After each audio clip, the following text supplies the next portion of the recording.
Hi, Miss White here, and I would like to share a story with you today.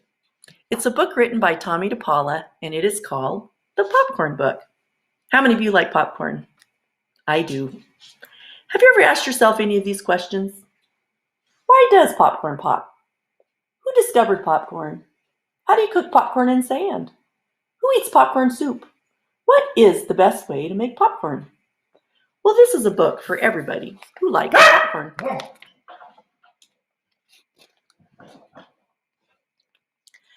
Mom, can we have some popcorn? Yes, the popcorn's in the refrigerator. Yummy.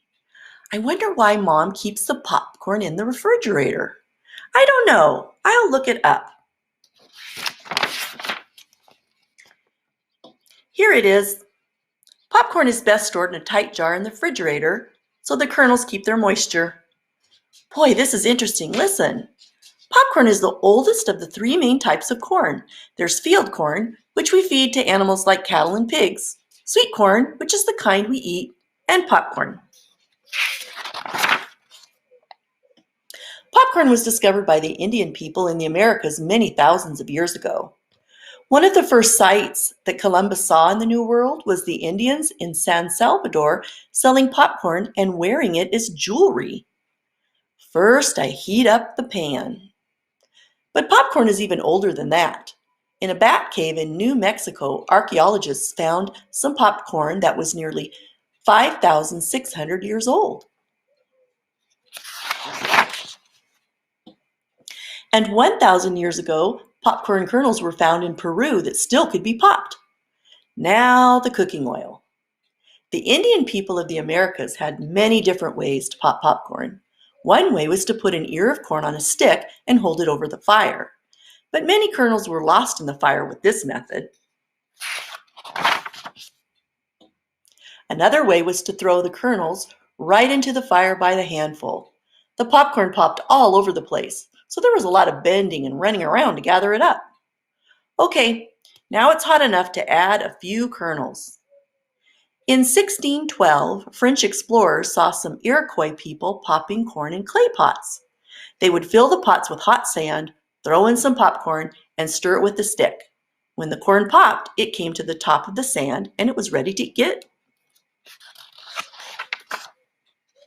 The Iroquois people were fond of popcorn soup. Soup? The Algonquins who came to the first Thanksgiving dinner even brought some popcorn in deerskin pouches. The colonists liked it so much that they served popcorn for breakfast with cream poured on top.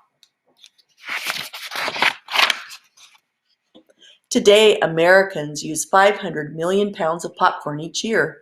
30% is eaten at movies, circuses, ball games, and country fairs. 10% is saved for seed and sold to other countries, but 60% is popped right at home. Oh, goody, the kernels are popping. That means the oil must be ready. People in the Midwest buy more popcorn than any other part of the United States. Milwaukee and Minneapolis are the top popcorn eating cities, followed by Chicago and Seattle. Most of the popcorn is grown in the Midwest. Now I'll put more kernels in the pan and turn the heat up.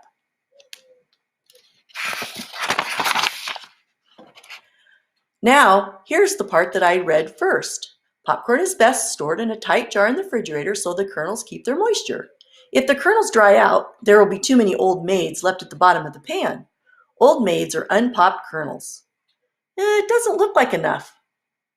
If the popcorn does dry out, you can add 1 or 2 tablespoons of water to the jar and shake it until the water is absorbed.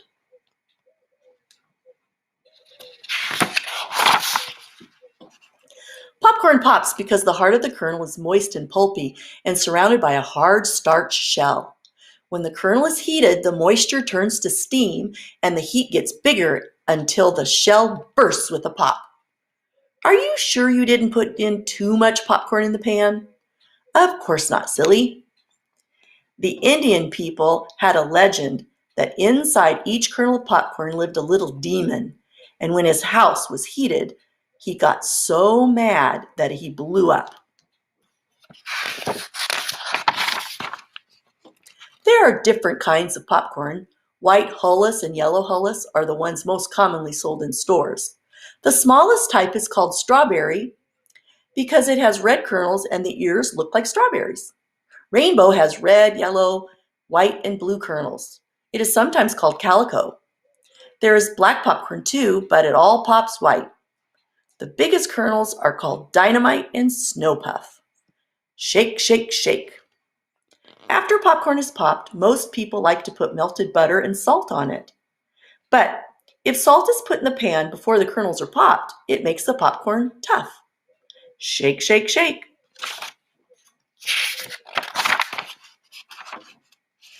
There are many stories about popcorn. One of the funniest and best known comes from America's Midwest. One summer it was so hot and dry that all the popcorn in the fields began to pop. It looked so much like a blizzard, everyone put on mittens and scarves and got out the snow shovels. Help! I have a blizzard too. I knew you put too much popcorn in the pan. Okay, if you're so smart, what do we do now? I know. The best thing about popcorn is eating it. I hope next time you're eating popcorn with your family, maybe in the evenings, watching a movie, you can share some of these interesting facts that you learned from this story. Until next time, bye.